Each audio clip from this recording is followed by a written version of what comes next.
Okay, students, good morning.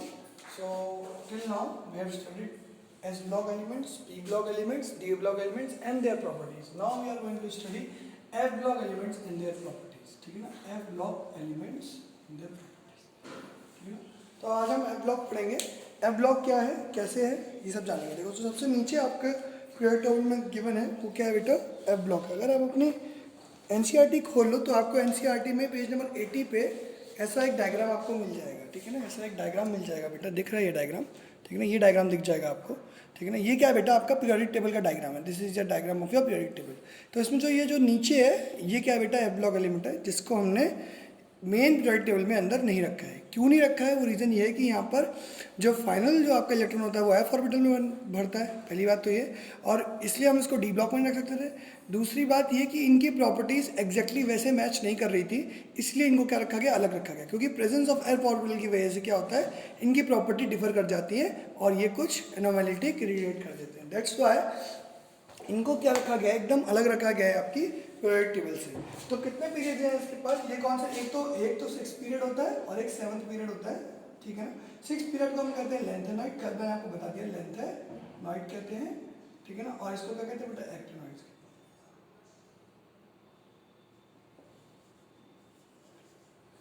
इसको क्या कहते हैं बेटा? एक्टिनॉइड्स. तो लेंथेनॉइड्स और एक्टिनॉइड्स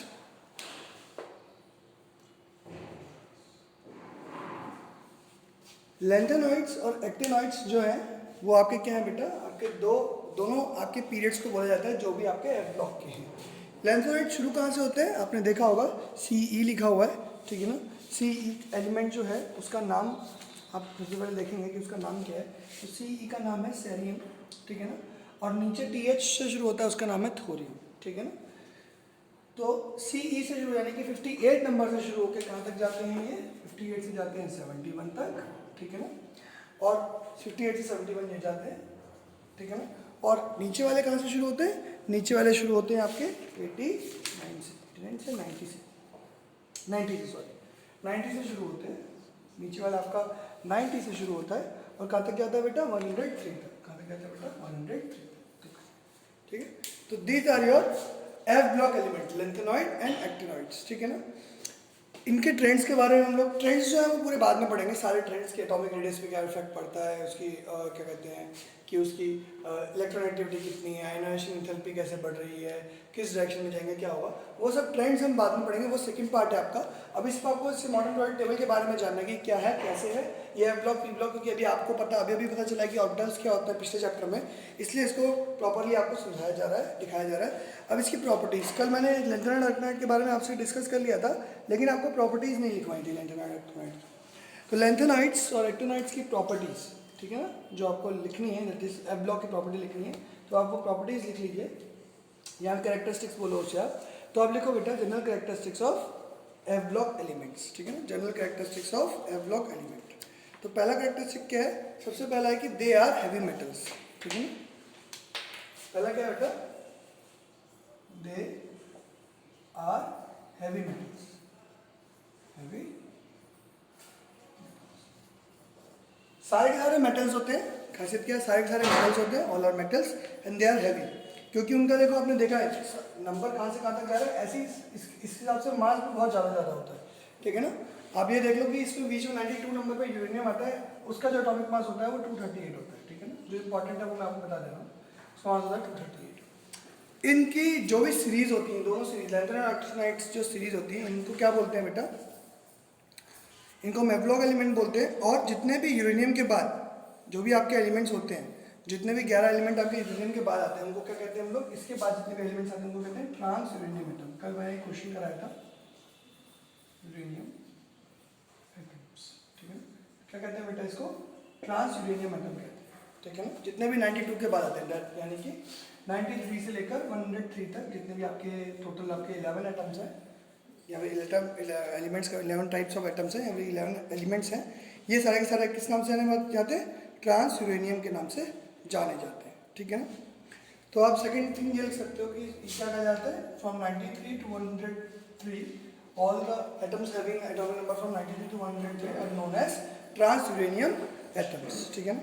क्योंकि एक एक नंबर के क्वेश्चन जो बनेंगे वो इस टाइप से ही बनेंगे, तो आपको ये सब बातें लिखनी पड़ेंगी, ठीक है ना। नेक्स्ट आपको लिखना है they have generally high melting and boiling point. क्या बेटा, हाई, जो कि मेटल्स शो करते हैं प्रॉपर्टी अपनी, high melting and boiling point, ठीक है ना। तो मेल्टिंग पॉइंट और बॉइलिंग पॉइंट हाई रहता है, आप ये लिख सकते हो उसमें, high melting and boiling point लिख सकते हो। अगली प्रॉपर्टी क्या है, दे शो वेरिएबल ऑक्सीडेशन स्टेट्स, ठीक है ना। तो जहाँ एक ही ऑक्सीडेशन स्टेट शो करनी चाहिए थी, वहाँ पर ये +2 +3 +4 कोई भी ऑक्सीडेशन स्टेट शो करता है, यानी कि एक ही एलिमेंट बहुत सारी ऑक्सीडेशन स्टेट शो करता है। जैसे सोडियम के बारे में बात करेंगे तो वो +1 करता है, ऑक्सीजन के बारे में बात करेंगे तो वो -2 करता है, लेकिन इनके बारे में बात करेंगे तो ये वेरिएबल नंबर ऑफ, मतलब बहुत सारी वेरिएबल आपको मिलेंगी। और ये आपको एब्लॉग एलिमेंट कहाँ पढ़ना है, आपको सिर्फ क्लास 12 में पढ़ना है, छोटा सा चैप्टर आएगा उसमें इन दोनों के बारे में, ये ऑक्सीडेशन स्टेट के बारे में वहाँ पर ज़्यादा में थॉरली डिस्कस किया गया। यहाँ पर सिर्फ इतना ही आपको जानना है कि ये इनके ऑक्सीडेशन स्टेट वेरिएबल होती है। तो आप यहाँ पर लिख लो, थर्ड पॉइंट लिखो, आप थर्ड पॉइंट लिखो, दे है वेरिएबल ऑक्सीडेशन स्टेट्स, ठीक है ना। ऑक्सीडेशन स्टेट के बारे में बात करेंगे तो वेरिएबल ऑक्सीडेशन स्टेट्स होती हैं, ज़्यादा होती हैं, बहुत सारी, ठीक है ना। Their components are generally coloured, जितने भी आपके कंपाउंड्स बनेंगे, ठीक है ना, इसके कंपाउंड्स जितने बनेंगे, जितने भी कंपाउंड्स बनाओगे आप, वो कैसे होंगे बेटा, कलर्ड होंगे, ठीक है ना। जैसे सोडियम क्लोराइड है, सफ़ेद कलर का बनता है, अगर आप उसका क्रिस्टल देखोगे तो कलरलेस आएगा। इनके जो भी कंपाउंड होंगे उनके कलर्स होंगे, ग्रीन, ब्लू, ग्रे, ऐसे करके कलर्स होंगे, ठीक है ना। तो ये इनकी खासियत है कि इनके जो कंपाउंड्स होते हैं वो कलर्ड बनते हैं, ठीक है ना। They have high tendency to form complex, और ये कैसे क्या बनाते हैं, कॉम्प्लेक्स कंपाउंड बनाते हैं, ठीक है ना, कॉम्प्लेक्स कंपाउंड्स बनाते हैं ज़्यादातर। High tendency to form complex compounds, ऐसे लिख लो, high tendency to form complex compound. इसका मतलब ये है, अभी हम पढ़ेंगे कॉम्प्लेक्स कंपाउंड के बारे में भी। तो इनके पास क्योंकि एम्प्टी ऑर्बिटल्स होते हैं बहुत सारे, डी ऑर्बिटल बाहर का एम्प्टी होता है, एफ पहले बनता है, तो उसके बाद डी जो आना चाहिए। हुआ क्या, आपने डी में देखा था ना, D1 शुरू होने वाला था, जहाँ से D1 शुरू होने वाला था वहाँ पहले एफ भरा, कौन सा एफ भरा, 4F पहले भरा, और ये 5D होता है इसलिए बाद में भरता, ठीक है ना। तो 4F पहले भरा, 5D बाद में भरेगा। तो जब डी में कुछ खाली है, डी में कुछ नहीं है, डी में एक भी इलेक्ट्रॉन नहीं है, सारे इलेक्ट्रॉन एफ में भर रहे हैं, एफ से लेकर 1 से लेकर 14 तक, तो क्या होगा, ये आपके पास डी ऑर्बिटल हमेशा खाली मिलेगा आपको। तो जो खाली डी ऑर्बिटल है, इसको क्या करते हैं हम लोग, फिल करके इसके नंबर ऑफ कॉम्प्लेक्स कंपाउंड बना सकते हैं, ठीक है ना, नंबर ऑफ कॉम्प्लेक्स कंपाउंड बनते हैं। Next is most of the elements of the actinide series are radioactive, और सबसे खासियत जो है क्या है इनकी, ये सारे कैसे होते हैं बेटा, रेडियो एक्टिव होते हैं। कैसे होते हैं बेटा, रेडियो क्या होता है बेटा, ये सारे रेडियो एक्टिव होते हैं, जितने भी अगर आप एक्टिवाइड्स की बात करो वो सारे रेडियो एक्टिव होते हैं। यूरेनियम और उसके बाद के लगभग, जिनको हम ट्रांस यूरेनियम मेटल कहते हैं, वो तो सारे रेडियो एक्टिव होते हैं। यहाँ पर थेलियम भी आपका कैसा होता है बेटा, रेडियो एक्टिव होता है। कैसा होता है बेटा, रेडियो एक्टिव होता है। ओके बेटा, तो ये तो थी हमारी प्रॉपर्टीज जो कि ब्लॉक एलिमेंट्स की थी, ठीक है ना।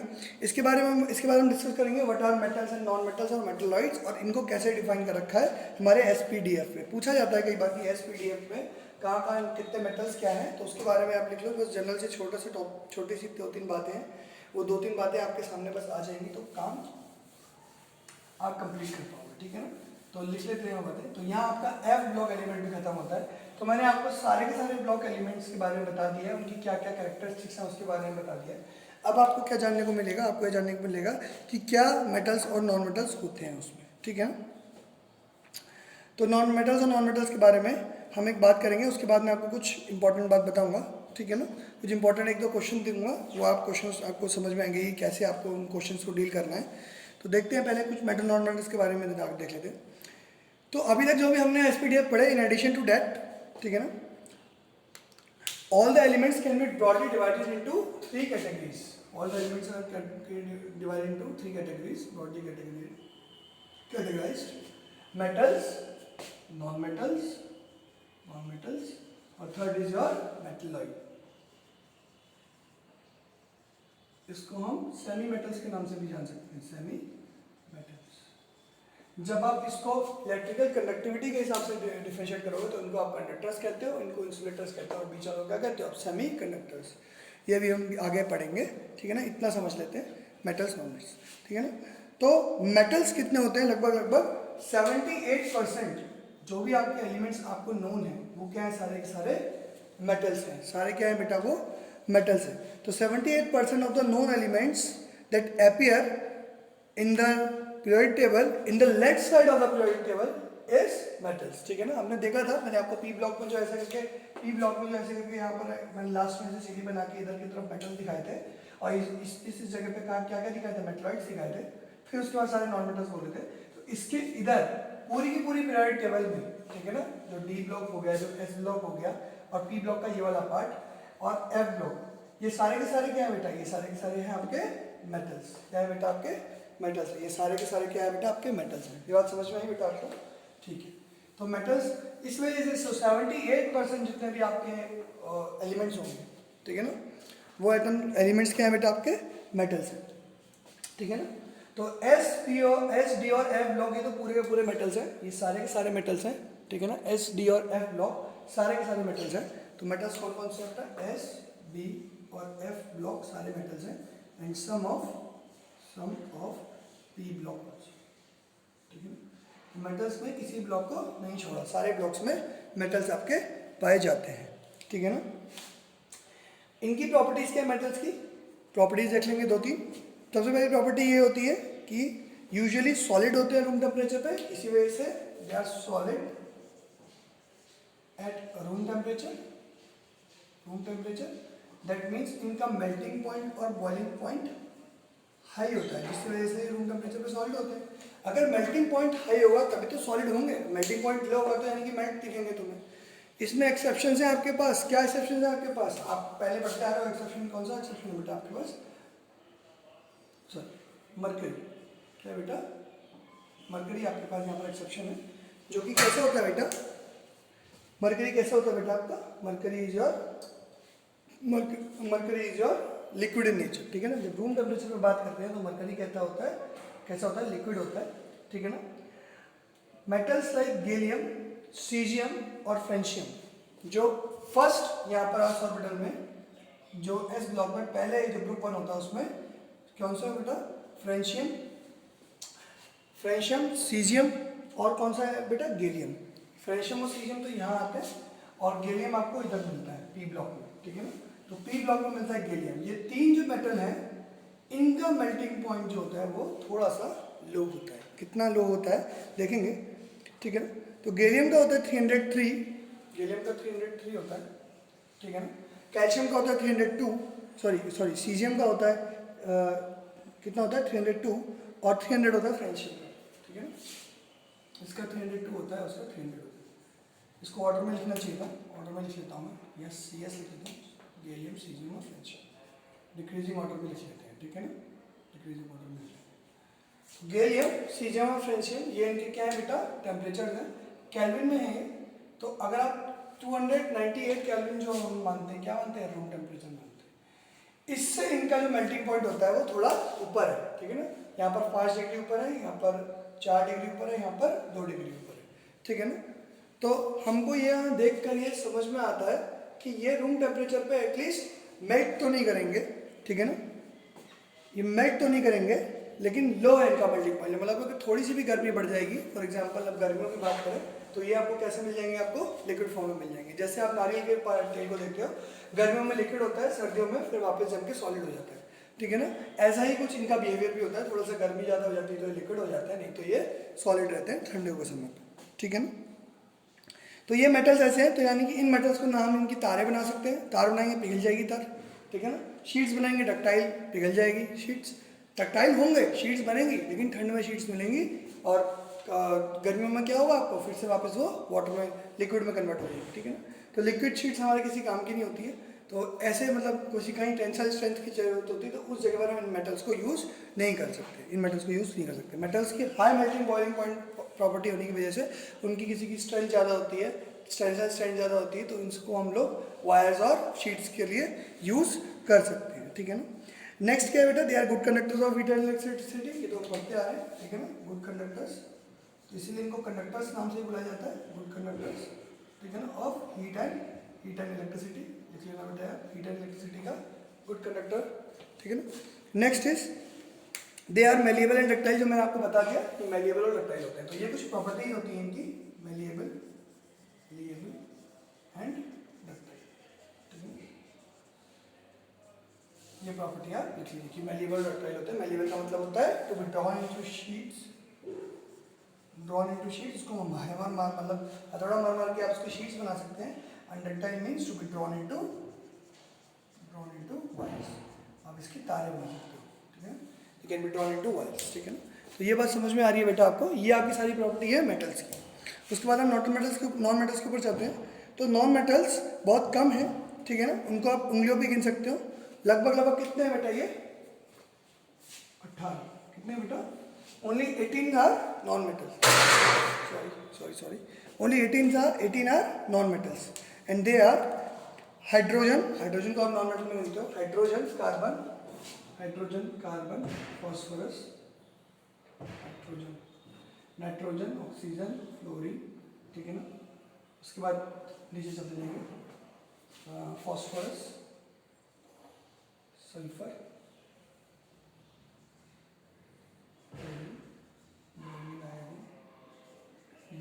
ठीक है ना। इसके अलावा नोबल मेटल्स सारे, ठीक है ना, हीलियम के बाद आपका आर्गन, नियॉन, क्रिप्टन, ज़ीनॉन, ठीक है ना। अब इसे रैंडम भी होता है, ठीक है ना। तो ये आपके हो गए नॉन मेटल्स, ठीक है ना। इसमें आप एक और जोड़ दीजिए, यहाँ पर सेलेनियम, ठीक है ना। तो आपने देखा होगा कि वहाँ मैंने जो वहाँ पर क्या कहते हैं स्टेप्स लाइक स्ट्रक्चर बना रखा था। उस स्टेप्स लाइक स्ट्रक्चर के अलावा जितने भी आपके उधर के एलिमेंट्स हैं वो सारे के सारे क्या होते हैं? पी ब्लॉक एलिमेंट्स होते हैं। ये सारे के सारे क्या होते हैं? एच जो है वो पी ब्लॉक एलिमेंट में नहीं आता। एच क्या होता है? एस ब्लॉक एलिमेंट होता है। और ना इसको हम फर्स्ट ग्रुप में रखते हैं, ना ही हम इसको 17 ग्रुप में रखते हैं। बिहेव दोनों कितना करता है, इसलिए दोनों जगह रखते हैं। हाइड्रोजन ने सबको परेशान कर रखा था, इसलिए हाइड्रोजन को कोई ग्रुप नहीं दिया गया, ठीक है ना। हाइड्रोजन को कोई ग्रुप नहीं दिया गया, ठीक है ना। तो ये हमें क्या मिलते हैं? हमें टॉप राइट हैंड साइड पे मिलते हैं, हमेशा पी ब्लॉक में मिलते हैं और ऐसे ही लिखे हुए मिलते हैं वहाँ पर, ठीक है ना। ये सारे क्या बेटा हमारे नॉन मेटल्स हैं, ये सारे हमारे क्या बेटा नॉन मेटल्स हैं। नेक्स्ट इज इनकी थोड़ी प्रॉपर्टीज के बारे में बात कर लेते हैं। जैसे मेटल्स के बारे में बात करते हैं, इसके बारे में बात कर लेते हैं। जो नॉन मेटल्स होते हैं वो सॉलिड में भी पाए जाते हैं, लिक्विड में भी और गैस में भी। ज़्यादातर गैस मिलती है। देखो ये कौन कौन सी गैस है? गैस की बात करो, देखो नाइट्रोजन, ऑक्सीजन, क्लोरीन, फ्लोरीन, सब गैसेज है। ब्रोमीन की गैस, ठीक है, ये सारी गैसेज है, ठीक है ना। उसके अलावा ये भी सारी क्या है बेटा? ये सारी की सारी गैसेज है, सब गैसेज है, ठीक है ना। जितने मैंने ग्रीन से लिख दिए सारे के सारे ये गैस है, ठीक है ना। ये गैसेज फॉर्म है। तो non metals accept bromine. Bromine क्या होता है? इसमें ब्रोमीन नहीं लिखा हुआ, ब्रोमीन भी लिखते हैं, ब्रोमीन और हाइड्रोजन, ठीक है। ब्रोमीन सिर्फ क्या होता है बेटा? आपका लिक्विड होता है। ब्रोमीन क्या होता है? आपका लिक्विड होता है। ये सिर्फ क्या बेटा? ये लिक्विड है। बाकी जितने ग्रीन करे हैं वो सब गैसेज हैं। और ये जो बच गए जिसमें मैंने कुछ नहीं कर रखा वो क्या है बेटा? आपके सॉलिड। ये सारे के सारे कैसे हैं बेटा?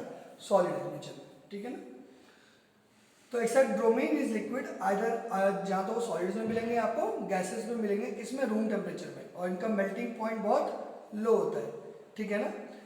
कार्बन और बोरॉन दो एक ऐसे सब्सटेंस हैं जो कि होने तो चाहिए थे गैसेस, क्योंकि इनके सबके सब गैसेस दिख रहे हैं ऊपर वाले, इनके लो मेल्टिंग पॉइंट होने चाहिए, लेकिन इनके पास ये एक्सेप्शन है कि ये कैसे हैं बेटा? ये सॉलिड में होते हैं, इनके जबकि साइज बहुत छोटा होता है, फिर भी कैसे होते हैं? सॉलिड होते हैं। फॉस्फोरस, सल्फर और सेलेनियम, आयोडीन, ये सब आपके कैसे मिलते हैं? आपको सॉलिड ही मिलते हैं रूम टेम्परेचर पे, ठीक है ना। तो किसका बॉइलिंग पॉइंट हाई होता है? कार्बन का और बोरॉन का। किसका? कार्बन का। देखो अगर आप डायमंड को देखो तो उसका बॉइलिंग पॉइंट क्या होता है? बहुत हाई होता है। डायमंड का बॉइलिंग पॉइंट क्या होता है बेटा? बहुत हाई होता है, ठीक है ना। तो वो भी क्या है बेटा? प्योरेस्ट फॉर्म ऑफ कार्बन है। Diamond is purest form of carbon, ठीक है ना। तो कार्बन को हमने देखा कि उसका बॉइलिंग पॉइंट और मेल्टिंग पॉइंट हाई होता है। ऐसे ही बोरॉन के साथ भी है उसका। तो ये एक्सेप्शन लिख लेंगे, एक्सेप्शन है, स्टार लगा दिया मैंने, स्टार लगा देता हूँ मैं। देखो लिख लेना, बोरॉन और कार्बन में क्या होता है कि इनका बॉइलिंग पॉइंट हाई होता है। जनरली क्या होता है बेटा? पहला इनको पॉइंट लिखोगे आप, लो मेल्टिंग पॉइंट है बेटा, low melting point and boiling point also. Low melting and boiling point पहला ठीक है ना। ये सिर्फ पी ब्लॉक एलिमेंट में पाए जाते हैं, फुल्ली पी ब्लॉक एलिमेंट, ठीक है ना, इसे पी ब्लॉक एलिमेंट में पाए जाते हैं, ठीक है ना। ये कैसे होते हैं, गैस होते हैं, gas and solid at room temperature. Room temperature पे गैस और सॉलिड होते हैं। एक्सेप्शन आपके पास क्या है बेटा, ब्रोमीन है, ब्रोमीन लिक्विड होता है, ठीक है ना। इनका मेल्टिंग पॉइंट, और ये बहुत ही पुअर कंडक्टर होते हैं। अगर कंडक्टर्स की बात करो तो क्या होगा बेटा, पुअर कंडक्टर, यहाँ से कंपेरिजन कर रहे हैं, पुअर कंडक्टर। और क्या बेटा, not malleable and ductile, not malleable and ductile, ना ही मेलेबल है ना ही डक्टाइल है, दोनों में से इनमें से कुछ नहीं होते, ठीक है ना। इनको आप शीट्स बना सकते हो, ठीक है। तो ये कैसे होते हैं बेटा, हार्ड, ये कैसे होते हैं, ब्रिटल नेचर के होते हैं। ये कैसे होते हैं बेटा, ब्रिटल मतलब इनको आप हथौड़े से मारोगे तो टूट जाएंगे। जैसे आप कार्बन लो, ग्रेफाइट फॉर्म में लो, उसको मारोगे तो कैसे टूट जाएगा, ब्रिटल होता है। और ये कैसे होते हैं बेटा, हार्ड होते हैं, दे आर हार्ड। तभी जब उसको आप हथौड़े से ऐसी चीज़ें मारते हो तो क्या होता है, वो शीट्स में कन्वर्ट हो जाते हैं, चूर चूर के बिखरते नहीं है। ब्रिटल मीन्स जो चूरा चूरा हो जाए और बिखर जाए, ठीक है ना। तो ये प्रॉपर्टी है आपकी मेटल्स की और नॉन मेटल्स की।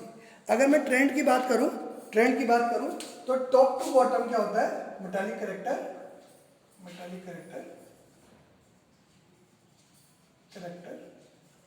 इंक्रीज करता है। क्या करता है बेटा, इंक्रीज। और लेफ्ट टू राइट में क्या होता है, नॉन मेटालिक करेक्टर इंक्रीज होता है, नॉन मेटालिक कैरेक्टर इंक्रीज, ठीक है ना। तो चाहे आप यहाँ लिखो नॉन मेटालिक करेक्टर इंक्रीज, यहाँ पे लिखो कि मेटालिक करेक्टर डिक्रीज। बात एक ही है, मेटालिक बढ़ेगा तो नॉन मेटालिक घटेगा। और समझ में भी आ रहा है कि जब इधर तरफ देख रहे थे तो सारे मेटल्स मिल रहे थे, जैसे उस तरफ जा रहे हैं तो हमें नॉन मेटल्स मिलना शुरू हो गए, तो नॉन मेटालिक करेक्टर बढ़ता है। अब मेटालिक करेक्टर और नॉन मेटालिक करेक्टर होता क्या है, जो भी आपका सब्सटेंस होता है, अगर उसके पास प्रॉपर्टी क्या है कि वो अपना इलेक्ट्रॉन लूज करके कंपाउंड बनाए, मतलब उसमें एफिनिटी इलेक्ट्रॉन लूज करने की, तो वो क्या कहलाता है, मेटालिक करेक्टर कहलाता है। और अगर किसी के पास एक एफिनिटी है कि इलेक्ट्रॉन गेन कर सके वो, ठीक है, इलेक्ट्रॉन एफिनिटी गेन करने की, तो क्या कहेंगे उसे हम, मेटालिक नॉन मेटालिक करेक्टर, ठीक है ना, उसे नॉन मेटालिक करेक्टर में। फॉर एग्जांपल आप क्लोरीन और फ्लोरीन को देखो, वो हमेशा एकदम रेडिली नेगेटिवली चार्ज हो जाते हैं, इलेक्ट्रॉन्स ले लेते हैं, ठीक है ना। तो NaCl आपका बनता है, क्या बनता है बेटा, NaCl आपका बनता है, ठीक है ना, चार्ज नेगेटिव होता है इसके ऊपर, ठीक है ना। तो ये मैंने आपको एग्जांपल बता दिया कि कैसे मेटालिक कैरेक्टर घट रहा है और बढ़ रहा है, ठीक है ना। थोड़ा सेमी मेटल्स के बारे में बात करते हैं। तो मैंने जितने मेटल्स बचे हुए थे जिनके बारे में मैंने आपको अलग से बताया था, जो कि आपके इस, अगर आप पेज नंबर 80 पे देखो तो रेड कलर से बना रखे हैं उन्होंने, रेड कलर कर रखा है, that is silicon, germanium, arsenic, ठीक है ना, एंटीमनी भी है, आर्सेनिक, हाँ एंटीमनी भी है, एंटीमनी, टेलिनियम और पोलियम, ठीक है ना। ये आपके कितने बेटा, 6 आपके एलिमेंट्स ऐसे हैं जो कि किसमें कहलाते हैं, जो मेटलॉइड्स कहलाते हैं। मेटलॉइड्स वो हैं जो थोड़ा थोड़ा दोनों की प्रॉपर्टी शो करते हैं, मतलब इनकी कंडक्टिविटी बहुत अच्छी नहीं होती लेकिन बहुत बुरी भी नहीं होती है, मतलब ये बिल्कुल एकदम ऐसे कंडक्शन भी नहीं करते और एकदम से ऐसा भी नहीं करते कि कंडक्शन बिल्कुल भी नहीं करते, थोड़ा थोड़ा कंडक्शन करते हैं, ठीक है ना। तो इनकी, और एकदम ही हार्ड नहीं होते और एकदम ब्रिटल भी नहीं होते, बीच के होते हैं, ठीक है ना। That means they have properties of both metals as well as non metals, दोनों की प्रॉपर्टी इन पे ये पोजेस करते हैं। तो ऐसे एलिमेंट्स को हम क्या, किस नाम से बुलाते हैं, ऐसे एलिमेंट्स को हम बुलाते हैं मेटलॉइड्स या फिर सेमी मेटल्स, आधे आधे मेटल्स हैं, ठीक है ना। तो the element like silicon, germanium, arsenic and antimony with tellurium and polonium, all these are border of your non metals and metals, इन दोनों के बॉर्डर पे बने होते हैं, इसलिए इन दोनों के पास दोनों की प्रॉपर्टी होती है, ठीक है ना। ये ट्रांजैक्ट करते हैं मेटल से नॉन मेटल में, तो ये सब क्या कहलाते हैं बेटा, मेटलॉइड्स कहलाते हैं। क्या कहलाते हैं बेटा ये लोग, मेटलॉइड्स कहलाते हैं, ठीक है ना, ठीक है। तो मेटलॉइड्स के पास दोनों की खासियत है। अब आपको समझ में आ गया होगा कि इनको क्या कहते हैं, तो इसको क्या कहते हैं बेटा, सेमी मेटल्स भी कह सकते हैं, मेटलॉइड भी कह सकते हैं। तो ये है आपकी पूरी की पूरी आपकी पीरियोडिक टेबल, कैसे उन्होंने डिफरेंशिएट करी है, पूरी की पूरी पीरियोडिक टेबल, ठीक है ना। नेक्स्ट हम पढ़ेंगे कि अब मैं कुछ आपको पॉइंट्स करा देता हूँ, लिखवा देता हूँ, जो कि क्या होते हैं, एडवांटेजेस होती है और जो इसकी लिमिटेशंस है, दोनों की दोनों, कि मॉडर्न पीरियोडिक टेबल की लिमिटेशंस क्या है, एडवांटेजेस क्या है ओवर द पुरानी जितनी भी पीरियोडिक टेबल्स आई थी, ठीक है ना। तो पुरानी जितनी भी पीरियोडिक टेबल्स आई थी उसमें एक ही गलती थी सबकी, कि वो क्या करते थे, एटॉमिक नंबर की जगह एटॉमिक मास पे बना देते थे। जो भी वो पीरियोडिक लॉ रखते थे, वो क्या रखते थे, एटॉमिक मास का, ठीक है। इन्होंने क्या करा, एटॉमिक नंबर का रखा। दूसरा, इनको पता चल गया था कि जब ये लोग वाली पेपर बनाए थे उनको ये पता चल गया था कि क्या बेटा ये जितने भी हैं ये कैसे हैं बेटा, इन पे sp-df ऑर्बिटल है, इनके फॉर्मेशन कैसे होती है, स्ट्रक्चर ऑफ एटम बहुत अच्छे से पता चल गया था। अब क्योंकि स्ट्रक्चर ऑफ एटम पता चल गया था तो इसमें बहुत सारी एडवांटेजेस मिली। पहले एडवांटेज लिखेंगे, एडवांटेजेस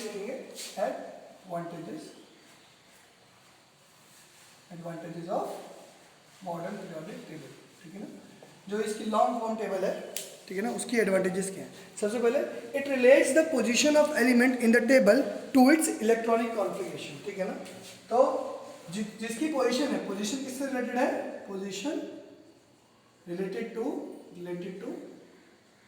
इलेक्ट्रॉनिक कॉन्फ़िगरेशन। तो आप लिखोगे it relates the position of element to its electronic configuration, ठीक है ना। तो उस इलेक्ट्रॉनिक कॉन्फ़िगरेशन के हिसाब से हमने हर एक एलिमेंट को रखा हुआ है, जिस वजह से सारे की सारी केमिकल प्रॉपर्टीज पूरे के पूरे ग्रुप में सबकी सेम होती है। तो ग्रुप में सारी प्रॉपर्टीज सेम होती है, ठीक है ना। ये आप इजीली बता सकते हो। किसी एक ग्रुप के एक एलिमेंट के बारे में अगर आपको पता है तो आप नीचे वाले एलिमेंट को चाहे जानते हो चाहे नहीं जानते हो, आप बता दो कि रिएक्शन कैसे करेगा, ठीक है ना। नेक्स्ट क्या है, it is easy to remember and reproduce all the element more easily in the sequence of atomic number. तो एटॉमिक नंबर के सीक्वेंस में इसको लिखना ईजी हो जाता है, ठीक है ना। तो इसको रिकॉल करना ईजी हो जाता है। ऐसे अगर लिख दिया एक बार तो आपको याद रहता है कि हाँ ये यहाँ है, ये यहाँ है, तो ऐसे याद रहता है, ठीक है ना। तो हम उसको ईजिली रिकॉल कर सकते हैं इलेक्ट्रॉनिक कॉन्फ़िगरेशन लिखकर। Second is easy to recallable, ठीक है ना, रिप्रोड्यूस कर सकते हैं पूरी की पूरी। सेकेंड, थर्ड पॉइंट लिखो आप, the element in the same group shows similar marked properties due to the similar outer electronic configuration, ठीक है ना। तो आउटर कॉन्फ़िगरेशन, थर्ड में लिखोगे आप कि आउटर कॉन्फ़िगरेशन जो भी है आपकी वो एकदम सिमिलर है पूरे ग्रुप की, ठीक है ना। Due to the similar outer electronic configuration in a group the properties of all the elements are same and this is a logical classification. इसके पीछे क्लासिफिकेशन के पीछे पूरा लॉजिक लगा हुआ है और इसी लॉजिक से हमने ग्रुप 18 एलिमेंट्स को भी रखा है कि ग्रुप 18 एलिमेंट्स इसी से रिएक्ट करते हैं वो नोबल एलिमेंट्स, ठीक है ना। तो जो 18 एलिमेंट्स का जो मेंटली एक्सप्लेनेशन नहीं दे पा रहा था कि वो ये वाले रिएक्शन क्यों नहीं देते हैं, जो हीलियम और आपके आर्गन आ गए थे वो रिएक्शन नहीं करते, वो इन्होंने दूर कर दी, जो भी आपकी यहाँ पर डिमेरिट थी। अगला क्या है बेटा, अगला है आपका the element classified into normal elements, ठीक है ना, बिलोंग टू 1 to 13 17 ग्रुप्स, ठीक है ना। तो 1 2 और 13 से लेकर 17 तक के ग्रुप जो थे वो आपने जब स्टार्टिंग एलिमेंट्स पढ़े थे वो उन ग्रुप्स में थे, और बाद वाले एलिमेंट्स जो हैं वो आपके 3 2 और 3 से लेकर आगे कितने आपने देखा 12 तक सारे ग्रुप्स में आए, ठीक है ना। तो ये जो प्रॉब्लम क्रिएट हो रही थी मेंडलीव के साथ कि वो हर 8वें एलिमेंट को सिम कर दे रहा था, ठीक है ना, वो गलत, वो उन्होंने प्रॉब्लम दूर कर दी कि जहाँ पर 8 ही इलेक्ट्रॉन भरने वाले हैं वहाँ 8 एलिमेंट के बाद पीरियोडिसिटी रिपीट हो रही है, जहाँ पर 18 इलेक्ट्रॉन भरने के लिए हैं हमारे पास वहाँ 18 के बाद हो रही है, और जहाँ पर कितने हैं बेटा 32 एलिमेंट भरने वाले हैं वहाँ पर 32 के बाद दोबारा रिपीट हो रही है। तो इन्होंने वो काम भी एकदम सही से करा, तो ये अचीवमेंट भी इसकी पास थी कि। तो फोर्थ आप अगर लिखना चाहते हो तो फोर्थ आप लिख लो, फोर्थ लिखो the elements are classified from 1 to 1 in groups 1 to 13 to 17 as they have only 8, they have periodicity of 8, ठीक है ना, they have periodicity of 8 and others in the lower periods they are periodicity of 18 because they have the capability of filling 18 electrons, ठीक है ना, ये आप लिख सकते हो, ठीक है ना। सो इसमें एक और इनकी खासियत क्या थी, they have placed metals and heavy metals separately, metals और हेवी मेटल्स को सेपरेटली लिख दिया। डी ब्लॉक के मेटल्स अलग थे ट्रांजिशन एलिमेंट्स, और एफ ब्लॉक की जो ट्रांजिशन सीरीज थी वो उन्होंने अलग अलग लिख दिए। वहाँ मेटल्स अलग दिख रहे हैं आपको और हैवी मेटल्स भी आपको अलग दिखाई दे रहे हैं। तो आप लिख लो इसमें the elements are also classified as heavy metals and metals, ठीक है ना, and non metals are defined separately, ठीक है ना। सारे नॉन मेटल्स को आपने इसमें एक साथ लिख दिया, ठीक है ना। तो इन्होंने मेटल्स नॉन मेटल्स को भी अलग कर दिया, सारी प्रॉपर्टीज इन्होंने मैच कराई। फाइनल आप लिख लो इसमें जो आखिरी प्रॉपर्टी है, लिखो the transition element of 4th, 5th, 6th, 7th period are assigned at proper position of periodic table. जिसकी पोजीशन बहुत ज़्यादा कंफ्यूज करी थी मेंडलीव को ट्रांजिशन एलिमेंट्स की, वो सारे की सारी इन्होंने प्रॉपर जगह पर रखकर उसको प्रॉपरली डिफाइन कर दिया कि हाँ ये वाला एलिमेंट ऐसे बिहेव करेगा, ये वाला एलिमेंट ऐसे बिहेव करेगा, और क्यों करेगा वो तो हमारे ऑर्बिटल्स और उसके स्ट्रक्चर के हिसाब से हमें पता चल जाता है। तो ये 6 आपके एडवांटेजेस हैं, ठीक है ना, 6 आपके एडवांटेजेस हैं जो कि हमारे पास मॉडर्न पीरियोडिक टेबल की थी, और इसने सब कुछ प्रॉपरली करके दिखाया, ठीक है ना। 2 इसमें लिमिटेशन फिर भी रह गई, और वो एक जनरली रहनी भी चाहिए थी, क्योंकि इसका कोई सॉल्यूशन है नहीं, क्योंकि वो बिहेवियर उसका ऐसा है। पहला क्या है, पोजीशन ऑफ हाइड्रोजन, क्या बेटा, पोजीशन ऑफ हाइड्रोजन, ठीक है ना। कोई भी पोजीशन ऑफ हाइड्रोजन डिफाइन नहीं कर पाया अपनी क्लासिफिकेशन जब भी जिसने भी टेबल्स बनाई। तो मॉडर्न पीरियोडिक टेबल ने क्या किया, हाइड्रोजन को कोई ग्रुप असाइन ही नहीं किया, हाइड्रोजन को बोल दिया कि वो 1 ग्रुप में भी है और 17 ग्रुप में भी है, वो दोनों ग्रुप्स में है, ऐसा बोला गया, ठीक है ना। ना ही हाइड्रोजन को OS ब्लॉक में डाल दिया उन्होंने, ना ही उन्होंने P ब्लॉक में डाला, उन्होंने उसको बीच में रखा है। बस इसका पीरियड बता दिया, पीरियड कौन सा बेटा, फर्स्ट पीरियड है, और ये बीच में रखा होता है, ठीक है ना, इसको बीच में रखा होता है। अगर आप देखोगे, आप अपनी पीरियोडिक टेबल देखोगे 80 नंबर पे, तो उसको H को कहाँ रखा है उन्होंने, बीच में रखा है, और उसका कोई ग्रुप नहीं बताया कि कौन सा ग्रुप है, ठीक है ना। तो पोजीशन ऑफ हाइड्रोजन उन्होंने डिफाइन करी ही नहीं है।